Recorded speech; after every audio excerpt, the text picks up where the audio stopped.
In the late 19th century, off-reservation boarding schools for American Indians began sprouting up from coast to coast. The mission of these schools? Americanization. Prevailing notions of the day dictated that in order to save the Indian from total annihilation, they needed to be absorbed into mainstream white society.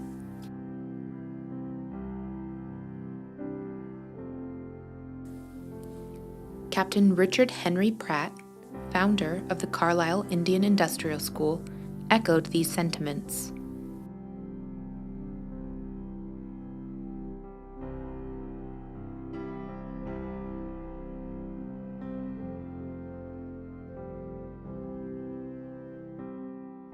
As the founder of the first federally funded off-reservation boarding school, Pratt's approach to education as a tool to kill the Indian within the Indian became a model for later schools.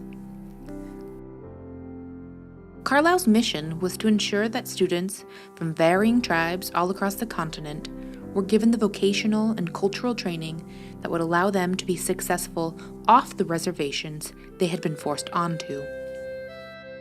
This mission of complete assimilation and utter cultural annihilation was furthered with the Dawes Act of 1887.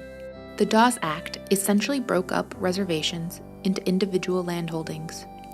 It sought to destroy the social unit of tribes, encouraged competition, and opened up more land for non-tribal purchase.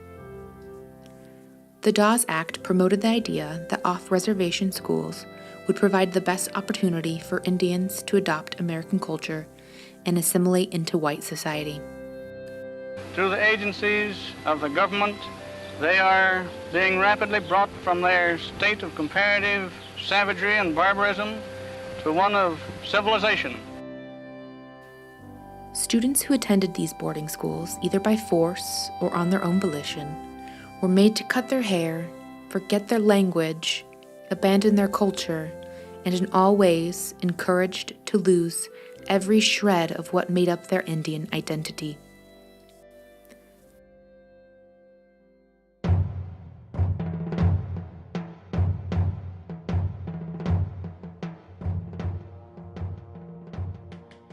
Located in Southern California, Sherman Institute began taking students in 1902.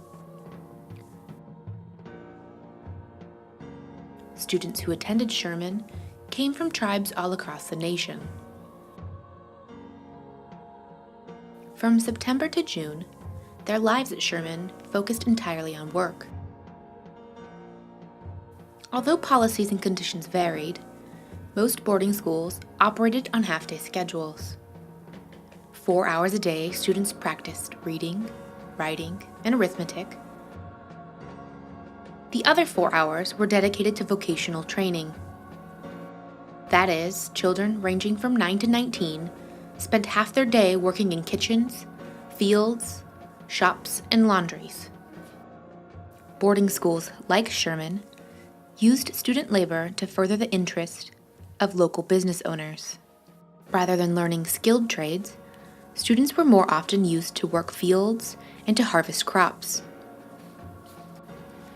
Young students at Sherman were even used as an emergency firefighting crew to battle local fires during a particularly dry season.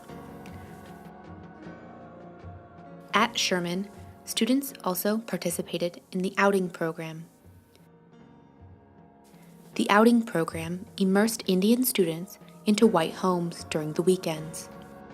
The outing program was designed to teach Indian students about white values and work ethics.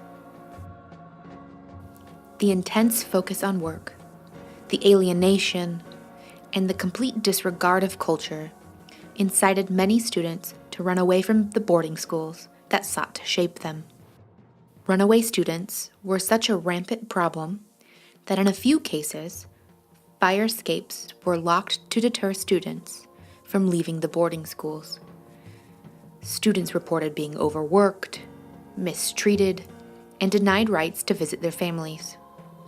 Subjected to horrific conditions and mistreatment, students who tried to run away or failed to conform to school rules were severely punished and even beaten. In the 1920s, continued accounts of runaway students and unhappy families, coupled with an increase in poverty across all reservations, drew harsh criticisms to U.S. Indian policy. It was becoming more and more apparent that a system of assimilation through boarding school education was failing.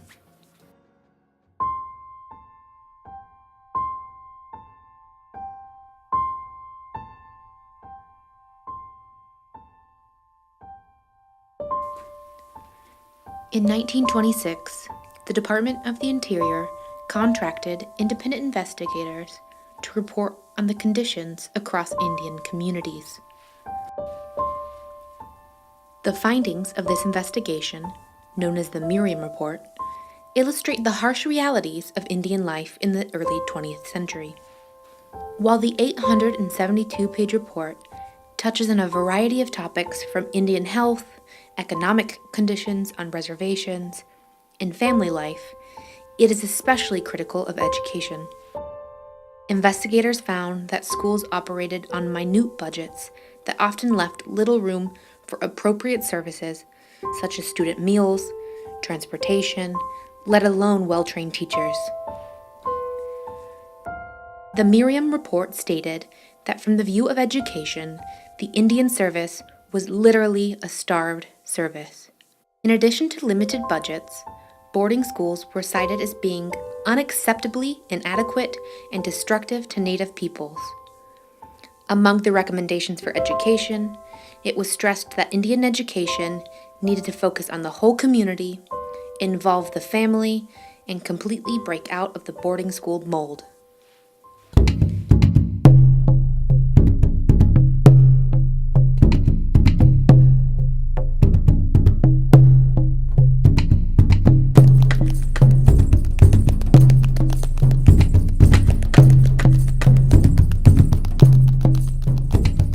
The Merriam Report changed the tone and focus of the United States Indian policy and led to sweeping changes in Indian education.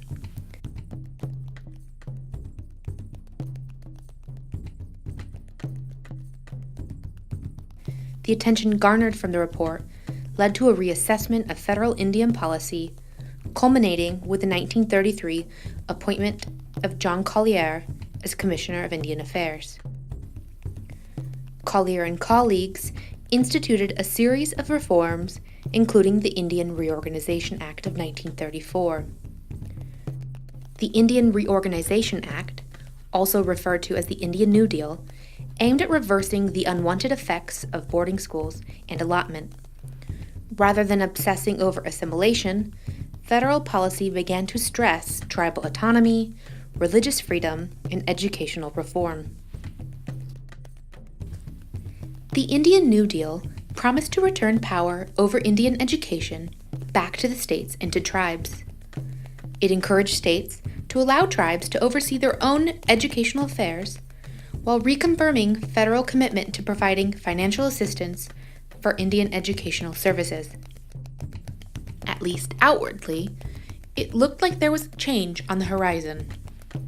While measures were taken to change Indian education on the federal level, the true impact of the Merriam Report and the Indian New Deal can be better gauged by looking at the local level in San Diego County. Following the federal path, a local investigation of Indian day schools in San Diego uncovered similar findings. On a whole, it was deemed that San Diego's federally funded Indian day schools were not providing adequate services or education for the Indian children of San Diego. By 1933, a handful of Indian students were attending schools with white children in rural areas. However, the majority of Indian students in and around the county attended government day schools on reservations, or they attended Sherman Institute. By the end of 1933, 5 Indian day schools in San Diego County were to be closed, and all the children attending these schools were to be integrated into local public school systems. The reservation schools to be closing included Mesa Grande, Campo, Paula. The reservation schools to be closing included Mesa Grande, Campo, Paula, Rincon, and Volcan. As is evidenced from the numerous correspondence of the Mission Indian Agency, Superintendent of San Diego Schools, Mrs. Ada York, and day school representative, Harry Kundrat, among several others, worked tirelessly throughout the early 1930s to improve the education of American Indian youth in San Diego. They sought to not only remove students from the boarding schools condemned by the Merriam Report, they sought to not only remove students from the boarding schools condemned by the Merriam Report, but they also hoped to integrate American Indian youth into the public school systems. While the intention to integrate Indian students into San Diego public schools sought to better serve the needs of Indian students, the disconnect between intentions and the actual outcome is quite astonishing. Many problems impeded integration